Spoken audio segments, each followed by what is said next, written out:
What's going on, guys? This is proof that patience can be a virtue. Because when the Diamond Turfs came out, they sold out immediately. Short supply, apparently. And I was like, nope, I'm not paying $210 in my size for 150 pair of Dion's from 96. From 93, actually. This old head sneaker. What are these young fellas grabbing this sneaker for? So I waited. They got a little closer, about 180, 190 in my size. Like, nope, I'm just going to miss on them. Then restock of sizes. I grabbed this from Shoe Palace in my size 8.5 for retail at 150 bucks. Patience is a virtue. Let's kick it.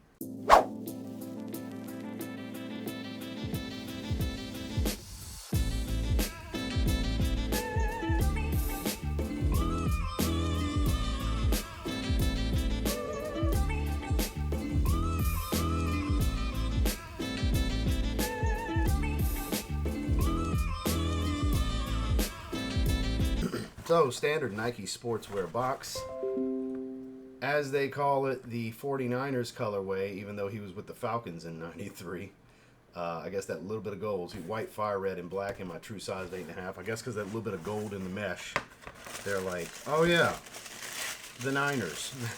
But it's actually a Falcons colorway. But I'd rather call it the Niners colorway anyway, because I'm a Saints fan. I don't want to call it because the reason I don't have the DT Max 96 Falcons colorways, which is clean as shit, because they're called the Falcons colorway. But here we go. Iconic sneaker. I hope they drop the emeralds. Replace the fire red with the emerald teal. I hope they drop those. That's my favorite colorway of this. But there's that gold in this mesh. As we look underneath, not good traction pattern for anything but being out on the field. And really, it's not nub to really dig into turf either. They're basically just training sneakers is how you can look at it. They're just a trainer, a early 90s style trainer. And this does not really feel like modern polyurethane as much. I know it is with encapsulated heel air unit in the back, but it feels more like an EVA, but it could just be just from reworked polyurethane. But we have this rubber, almost cup sole like, coming up the lateral side for some stability. And then on the medial side, we actually have the foam, which I'm telling you, it feels more like a slightly firmer EVA foam, but it's probably a polyurethane blend with EVA maybe, because it's more springy, bouncy, rebound feeling than traditional polyurethane. Of course, you have more, these black sections are polyurethane, which it's two-tone here. It's on the white as well, coming around the medial side, more of the same. Toe-down view is where it's at, though. As you can see, you have this. It does feel like a genuine leather. It's relatively soft to the touch here. You can see it's kind of creased in or dented in at a certain point. And then we have a synthetic nubuck. We'll get a bit closer to it. It definitely looks like a synthetic when you look at the cut and everything. But this polyurethane coating on this leather leads me to believe it's probably like a split grain at best. Yeah, that's synthetic. There's no grain. When you look at the cut, I don't know if the focus is going to pick it up well enough. When you look at the cut, not the same. But when you pull that midfoot strap off, which is a stylistic thing basically at this point, some people wear them loose like this. For me, I just like to strap them a little bit, you know, just for the uniformity of everything. But you do have an interior booty style nylon to the tongue. This is nylon to the neoprene and nylon. Standard lacing, nothing special with the laces. They're just some cheapo flat black laces. Let me loosen this a bit so we can see the best part of the shoe, which is the rubberized Diamond Turf patch on the tongue. 24 and 21, because that was his baseball and his football numbers. Diamond Turf, baseball, football. That was his whole thing. I know Bo Jackson gets the whole greatest two-sport athlete of all time, but I know Deion Sanders was pretty damn impactful. It's hard to say he's not I mean, if he's not number one and Bo is, then I think he's number two when it comes to dual professional sport athlete. I mean, come on, right?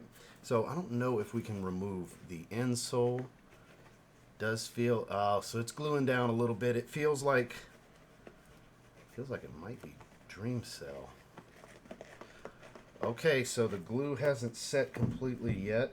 It's a cheap EVA, but it is thick. So I won't pull it completely out because it is sticking, but it's actually a decent thickness, but it's a cheap EVA foam. It's not Dream Cell or Ortholite or anything like that. The interior is your fire red, Nike Air in gold. Again, I got my true size. Got a little bit of Nike branding here on the buckle. Get it to focus. There we go. You can see where it says Nike right there. All in all, extremely 90s shoe. Nike Air embroidered in gold, fire red pull tab. They're fresh. I really wanted these, but I did not want to pay over retail. This is one of those sneakers that was not worth more than at most $15, $20 over retail. I was even at 30. That's the lowest I've seen it lately. I didn't want to do it. 180 retail on a sneaker I should have been able to easily get for 150. Because mostly guys my age that care about this kind of shoe, a retro Dion's 90s sneaker. Most kids these days are, I guess for some reason, rocking reimagined metallic 5s. That's wild how that's been. I didn't even bother. I wanted them, but I didn't even bother. Those are already like, 280, 290 in my size. It's too much over retail. I'm going to just miss on those. It ain't that serious. But it's something about those 5s. But what I was going to say, it's New Balance and Asics for the most part with these young fellas, which I like certain Asics, Gel Keanu 14s and Nimbus 9s. And I definitely love my New Balances. I ain't knocking them for New Balance. I love the shit. All the gray boxes you see and tan box, basically right after those Yeezy boxes, it's all New Balance, that section. I love me some New Balance. I ain't hating. But stick to your New Balances, young bucks. Get up off the kind of shit me and all the 40-year-olds want. Okay? That was ridiculous. I'm lucky. I was able to get them later for retail. Not much later, a couple weeks, but man, I almost didn't get them because I was not paying over retail for this sneaker, especially when all the DT Max 96s are around 90 to $100 in my size. The Colorado colorway, the Falcons colorway, you can get them at Shoe Palace for $99. They got sizes. They got 8, 8.5, 9. I think they got 11, 11.5, 10.5. They got sizes. So anybody looking, there you go.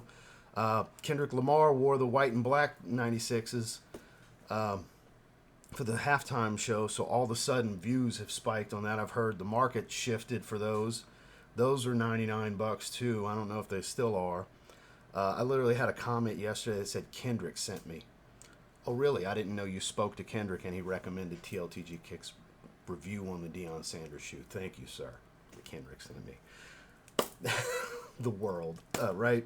So just goes to show the level of influence that celebrities have. So all of a sudden, from old head sneaker to pop culture icon, the DT Max 96, because Kendrick wore him in that halftime show, which was savage that he performed that song, by the way, with Serena Cripwalk, and that was funny. I got it. That was next level petty. That shit was funny.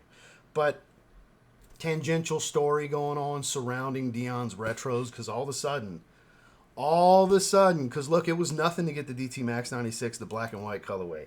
It was nothing to get the white and black colorway. It's been nothing to get the DT Max 96s, except for the white and gold Colorados that were released limited, and you just couldn't get them. To those that got them, got a plug, is basically how it is. The general public just couldn't get them. Whereas something like this is a GR that apparently they didn't make that many pairs of. I guess they didn't want to risk them sitting, but fortunately for me,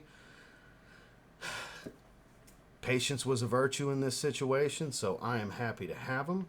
I know this isn't an aesthetic for everyone. Again, it's more for guys like me that were kids when this shoe came out, and Deion Sanders is my favorite athlete of all time. So, of course, I'm loving that they're running another round of retros on his sneakers now that he's back with Nike. So I'm excited to have them. Thank you guys for bearing through the tangential stories, because it's a lot of what I find ironic yet funny stuff that related to getting this sneaker in the first place, and just the sudden rage over the white and black DT Max 96 in the last week. Is just interesting what's unfolded with this shoe. So if you got them, I'm happy for you. I got them. I hope you're happy for me. So make sure to like, comment, subscribe before you leave. We'll catch you on the next one. It's time to get these on feet.